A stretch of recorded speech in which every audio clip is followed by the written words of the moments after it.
학습지 14 최척전입니다. 1번과 2번에 있는 사전 영상 관련된 문제는 여러분들이 카페에서 올라와 있는 사전 영상 보고 여러분이 해결하면 됩니다.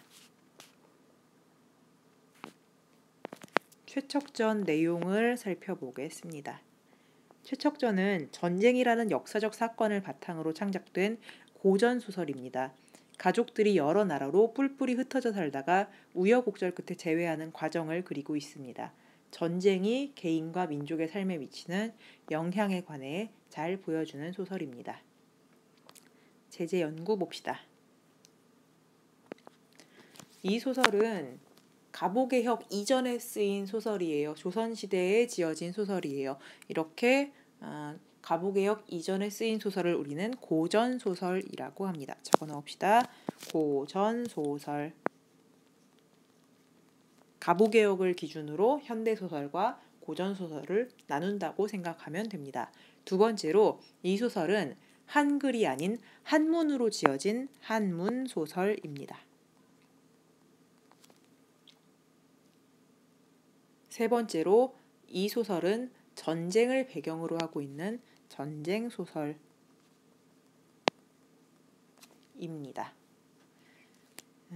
이 글은 전기적인 성격을 가지고 있어요. 전기적이라는 게 기자가 이게 기이할 기자예요. 그래서 기이하고 괴상해서 전할만 하다라는 게 전기적이라는 건데 소설이 전기적이다라고 할 때의 의미는 현실적이지 않은 부분이 등장한다 라는 의미로 생각하면 됩니다. 뭐 구름을 타고 날아다닌다든지 하는 게 있으면 전기적이라고 합니다.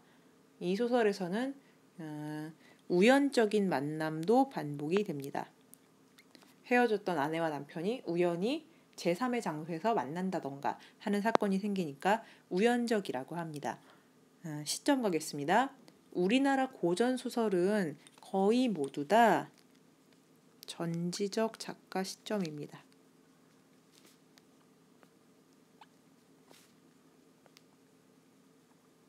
전지적 작가 시점이라는 게 서술자가 인물의 행동의 동기라던가 인물의 성품 등을 다 판단하여 말하고 있다라는 뜻입니다.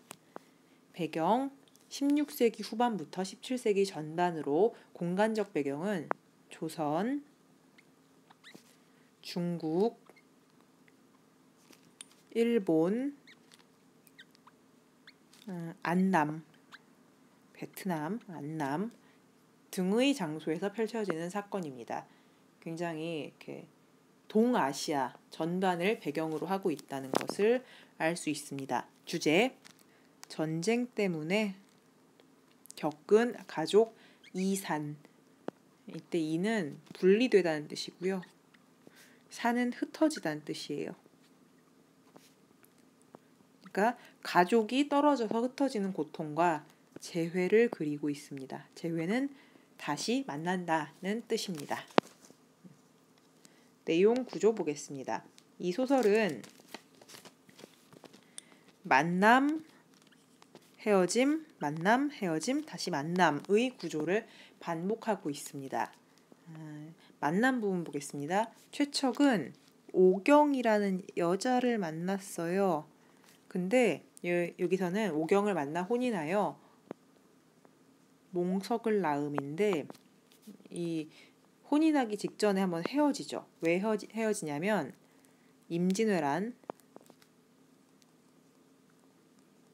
임진왜란으로 인해 의병으로 최척이 징발이 됩니다.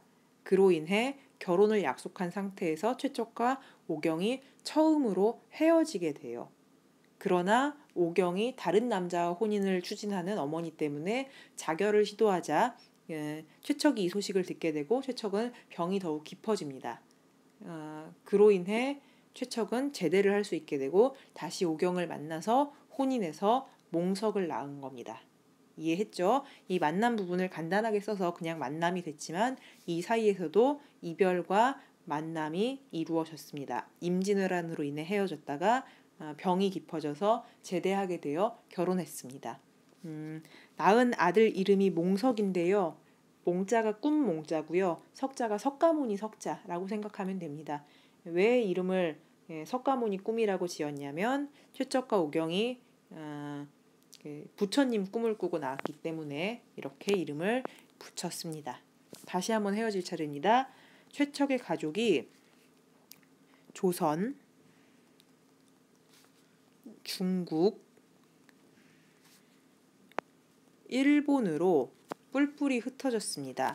왜 흩어졌냐면 임진왜란이 1592년에 발발하는데 장기전으로 지지부진하게 끌다가 일본하고 명나라하고 협상에 들어가요. 근데 협상에 실패하니까 다시 1597년에 다시 한번 일본이 20만 대군을 이끌고 조선을 침략을 합니다.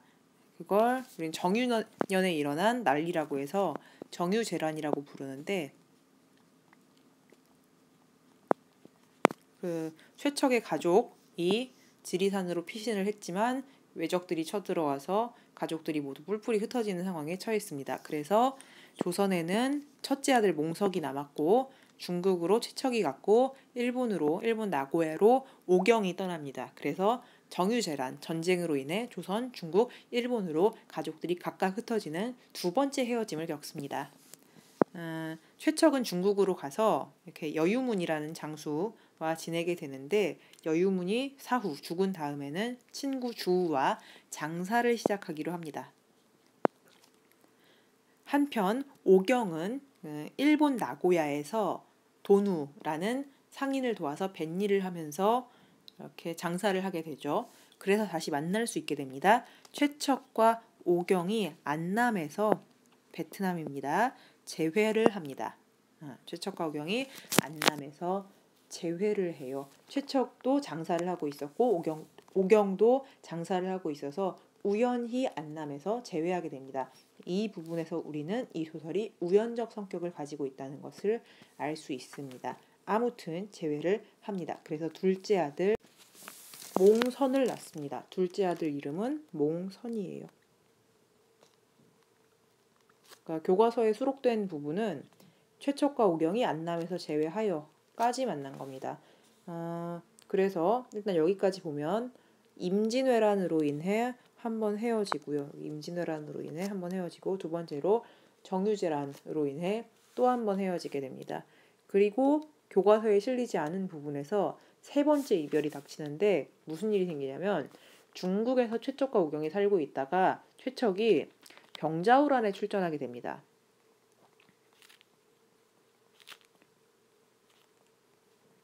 그러니까 청나라가 조선을 침공한 거죠. 병자년에. 그래서 최척이 중국에서 징발돼서 끌려가고요. 그래서 오경과 한번 헤어지게 됩니다. 그런데 이때 또 무슨 일이 생기냐면 조선에 있던 큰아들 몽석도 전쟁 중에 징발이 돼서 포로로 잡혀갑니다. 근데 우연히 여기서 최척과 몽석이 포로 신분으로 만난 거예요.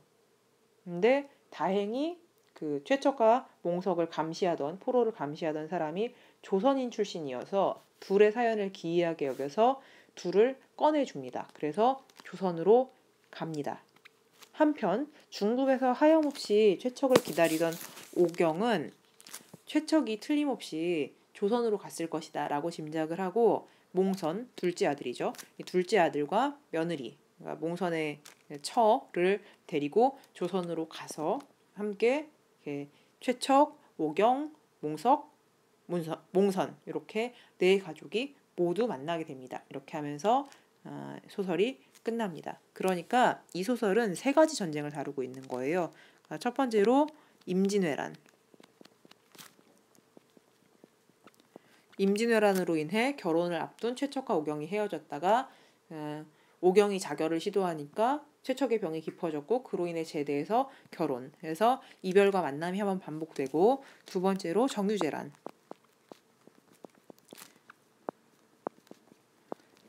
정유재란으로 인해 최척, 오경, 몽석이 모두 헤어지게 됩니다. 그러나 최척과 오경은 안남, 베트남에서 다시 만나게 되는 역시나 이별과 만남이 반복되고요. 마지막으로 병자호란. 병자호란으로 인해 최적과 중국에서 살고 있던 최적과 오경이 헤어지게 됐지만 최적과 몽석이 만나게 되었고 다시 조선에서 오경, 최적, 몽석, 몽선이 모두 모이게 되는 만남과 이별이 반복되는 구조를 갖고 있습니다. 그러니까 이 소설은 전체적으로 전쟁을 배경으로 만남과 헤어짐의 반복 구조이다 라고 이해하시면 되겠습니다. 작품에 드러난 사회문화적 상황 봅시다. 보시면 아시겠지만 이 소설은 좋은 일이 있기에 앞서서 언제나 인물들이 꿈을 꿉니다. 근데 그 꿈에 누가 나오냐면 장육불이라고 등장하죠. 장육불. 불이 들어가면 대체로 부처입니다. 불교의 영향력이 크던 사회로구나라는 걸 알 수 있어요.